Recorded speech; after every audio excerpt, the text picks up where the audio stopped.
me.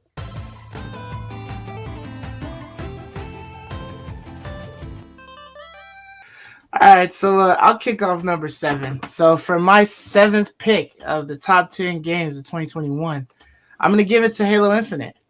It's surprising how much I won't even say we, but I'll say how much I shit all over Halo Infinite this entire year.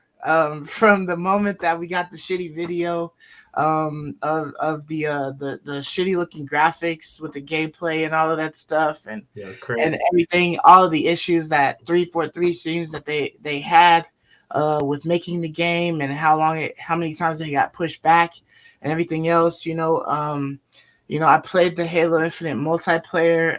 It seemed like it was a pretty solid multiplayer, but I hate shooters like that. So I'm just not good at it, so I don't play it.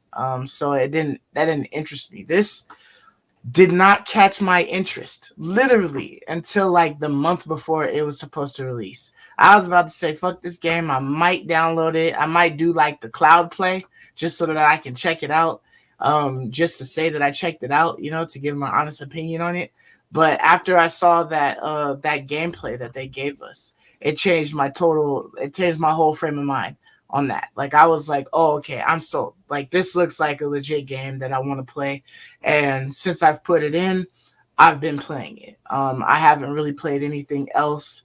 I've been, stuck, flying to different areas and driving to different areas. But I mean, I'd say it was probably since like I'd say since Miles Morales or just Spider-Man PS4 or whatever in general, the traversal for that game on foot has been pretty damn enjoyable. It's been probably one of the most enjoyable ones that I've played in a while. You know what I mean? I guess Deathloop had some pretty good traversal. It was really enjoyable to traverse through that. But just like the satisfaction of using the grappling hook to be able to get to areas quicker than maybe what the people who created the maps would have deemed. Developers. Yeah. Yeah, the developers, you know what I mean? Like maybe they wanted me to go around this pathway, but I'm like, man, I can just grapple this shit, and the timer on this is quicker. So like I'll fall a little bit, but I'll grapple my ass back up, you know what I mean? And slowly inch my way up to just climb up a big hill instead of walking around or whatever. But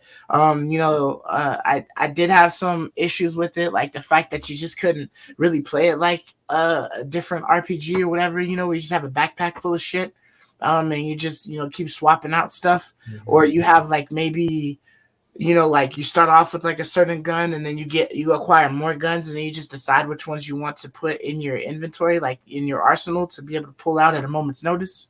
They didn't have that, so it's like you have to get used to like, I'm gonna toss a gun to get another gun, and it's just like regardless of how good that other gun was, just fuck it, I'm just gonna leave it, you know what I mean? Because I'll find another one, or I'll unlock enough bases so that I'll be able to just call for that gun when I get one of those fob landings or something like that, that type of stuff. And then it was basically just the gameplay. I mean, the story is cool. I haven't followed like any of the other stories because, like I said, it's been since like Halo 2 that I've played a Halo, so it's been a long time. But for it to be that long for me to play a Halo, and then for me to enjoy this one as much, I definitely deem it worthy enough to be on my list.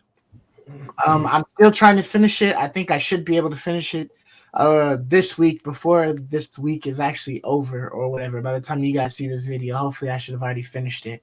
I definitely don't think that there will be much more replay ability on it, at least for me.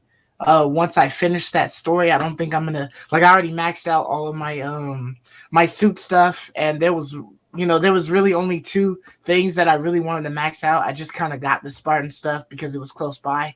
So that kind of sucked. I wish they had like better abilities or more of a reason to want to use the other ones, or made them more accessible to do, like adding a double jump, that would be simple, press the button twice. So it's a simple upgrade, you know what I mean? But making me switch from like my grappling hook, which is just OP, to like a thruster or a shield pop out ability, it just seemed like it was dumb. They should have gave me that as like a grenade option, or been able to map it on a different button or something like that, Yeah.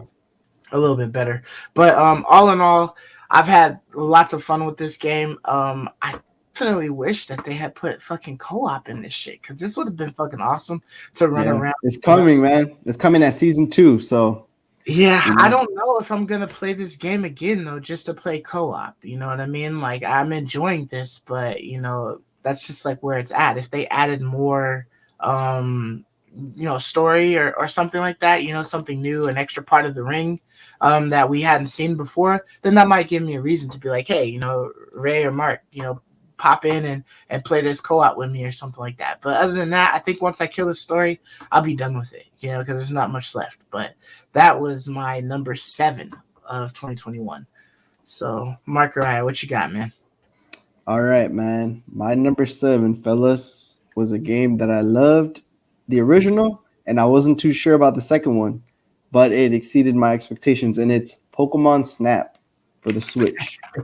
Now, I told you guys that I loved this game as a kid, and the Yeah. dude in my class, I let him borrow it. He erased my game.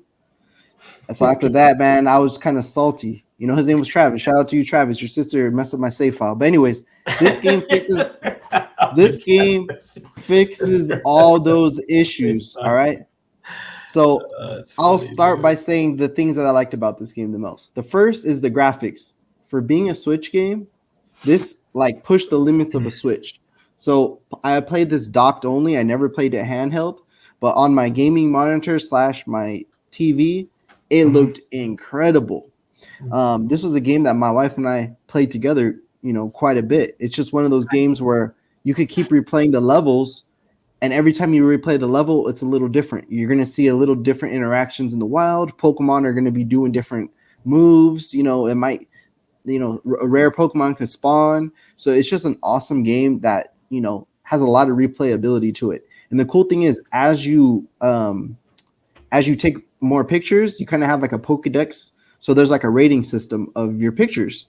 So, there's like 1 star, 2 star, 3 star. So, there's every picture doesn't have to be like, a picture perfect picture. You need, a good picture, just the Pokemon doing a pose, like, so there's a lot of reasons to keep going back. Another cool feature is the online aspect. So you can upload pictures to like the online community. People can vote on them. If you have like a very funny picture, people can vote on that for particular criteria. So a lot of your pictures you can just upload online, and see if people rate them highly. So it's cool, because I would go on there and see like, oh dang, I didn't know in this particular level there's this particular Pokemon. So it'd make me want to go back and play it. And as you progress through the game, you unlock different items. So, it's cool, you start with just the camera, then you get like, you could throw the apple, then you get the music. Like there's a bunch of different things that change how you play the game as you progress. But it's just a really awesome game, and I really loved, Pokemon Snap. It's rare that the sequel is better than the first one in every regard. And in my opinion, this game was better than the original in every in every way. So I really loved this game a lot. So that's why Pokemon Snap was my number 7 game of the year. Nice. Okay. You've always been a lover of the Pokemon franchise, and you've probably been one of our the most hardcore players on Switch, for sure. You definitely make sure that there's some Switch love in there, so that's cool. All right, Ray. So what you got for your 7? All right, so my seventh favorite game of 2021 is Returnal. Oh, okay. Yeah, so Returnal is my seventh favorite game this year. Um, so similar boat to Stone, Godly Sovereign. I think this is a really fun game. Like there's no denying that Returnal is a ton of fun. It's a lot of fun to play. I think anyone who picked up this game and just played with it for a little bit would have a lot of fun playing this game. I also think that there's a lot of people out there when they pick up this game, they'll hate it because they're going to be losing their progress. And the game can be pretty demanding, and it can be really long runs to try to finish one run. And so I just really think that had they made this like a Dark Souls, where there are some kind of reset aspects, where you drop something or whatever, you got to go back and get it or something like that, I think would have been Mm-hmm. much better than making it 100% reset. I don't think it's very conducive to roguelites. I think, in my opinion, most roguelikes are a lot shorter in length for a run than this one is. This one's a little bit too long with 6 biomes. I think it was just demanding too much of the player, but that's still, I cannot take anything away from how fun this game is to play, how beautiful it looks, the awesome things that they did with the DualSense controller. I think they did the best this year with the DualSense controller than any other game. So, and it looks gorgeous. It plays fast, smooth, 60 FPS. This feels next gen. And this was a true next gen experience, in my opinion. I just think it suffers from things that I would have really liked to I would have liked to have also played it all the way through as well. And it wasn't a game that I was able to dedicate the time to get good enough at, to play to the end, kind of similar to Godly. And I just really wish I would have been able to. Even though I know that's what they were going for, it just wasn't conducive to being a game that I could play all the way through, even though I see the beauty in it. I think it's wonderful. They did a great job with this game. It's extremely well polished. It's smooth, buttery smooth combat. It's just brilliantly designed in those ways. It's just the rogue aspect that I just don't think fit for me in this game. But other than that, I can't deny how wonderful the game is. It's great. Yeah. Yeah, man. I thought Returnal was like a dope game, man, but I just wasn't willing to give it the time that it was gonna require to beat it, to get good, to be able to knock it out the water, But I think I know people were saying that, it was damn near like could have been like a 60, hour game or whatever, just depending on how long it took you to beat it. And I guess if you're really skilled, but it seems like it's a lot of RNG, man. You got to get like the best abilities rolled for you, and then you have to keep getting like the good guns and then all of the extra stuff, and not getting like shit rooms, that just like put as much danger as possible on you. You know what I mean? You have to get like really nice rooms to just be able to progress to that next one and make it, the transition smooth. And they had, ways that you could slingshot all the way up to one of the third ones, but I feel like you were missing so much as far as like life and different shit like that. You know what I mean? That if you had that, if you just went from start to that point, you would have been a little bit more tougher. So, but yeah, man, it's a crafty one, but still a solid one to put on the list. Nice. Yeah, I just don't think they would have been docked at all had they made it a more linear start to finish game. I honestly feel that the game wouldn't have lost any of its luster. It wouldn't have lost any of its praise. It would have lost any of its beauty had they just made it a start to finish game. I didn't think they needed to make it roguelike to make it feel like anything's more special than what it already was. Yeah, if you just literally had to go from point A to B and they just made, the certain things, still random, but like what you find is what you find. You know what I mean?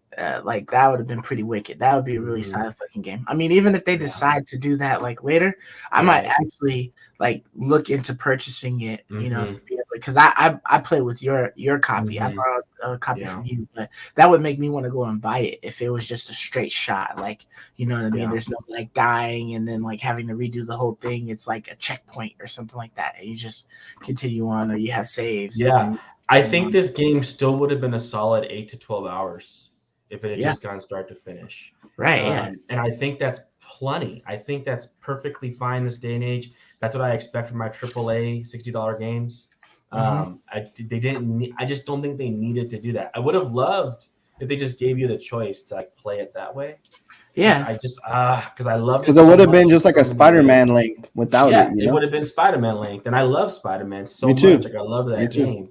I think it would have been tons of replayability, right? If like the stuff that like came into the map and whatnot was just all random. So you may never see like a certain type of weapon, or you may never see like the amount of health orbs that you found in a certain area or something like that. You know what I mean? So you might just be like more OP in the beginning, or you might be more OP towards the end.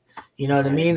And it's just like, if it was random like that, you'd be like, oh, I want to see if I could, get through this quicker, in another playthrough or something like that, and see what I managed to get. Maybe it unlocks more more things. You know, it could do like a Resident Evil thing where you have like points for all the achievements you made, and then you can purchase like extra weapons to come into the game quicker or something like that. You know, like that, or like raise the percentage of like them dropping certain items or something. You know, that'd be nice, man.